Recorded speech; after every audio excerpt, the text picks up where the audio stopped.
உங்களுக்கு பெரிய மாற்றம் வேணும்னு நினைச்சீங்கன்னா சித்தார் சின்னம், அதுக்கு நீங்க ஓட்டு போடுங்க. உங்கள் வாக்க சித்தார் சின்னத்துக்கு அழியுங்கள்.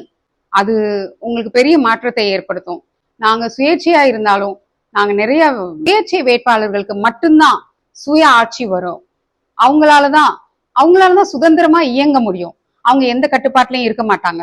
அவங்க எல்லா விதத்திலையும் எல்லாமே பண்ண முடியும். நீங்க ஒரு பெரிய கட்சிக்கு ஓட்டு போட்டீங்கன்னா அவங்கள போய் நீங்க கேட்க முடியுமா? அந்த வேட்பாளரை போய் நீங்க தட்டி கேட்க முடியுமா? அவங்க வீட்டுக்கு போக முடியுமா? ஆனா நீங்க எங்க வீட்டுக்கு வந்து என்னை கேட்க முடியும். நீ சொன்னியே இது பண்றேன்னு, அது ஏன் பண்ணல அப்படின்னு எனக்கு வந்து கேட்க முடியும். ஏன்னா நான் உங்க தொகுதியில தான் இருக்கேன். உங்க தொகுதி மக்களோட மக்களா தான் இருக்கேன். நான் மக்களுக்காக தான் இருக்கேன். இந்த முறை தேர்தல் களத்தில் இந்த முறை அனைத்து தொகுதிகளிலும், அதாவது 234 தொகுதிகளிலும் சுயேட்சையாக நாங்கள் எல்லோரும் களம் இறங்குகிறோம். அது முக்கியமா நிறைய பெண்கள் இறங்கி இருக்கிறோம். நீங்க அவங்கள ஆதரிச்சு அவங்களுக்காக நீங்க வாக்களிக்கிறது உங்களோட கடமை.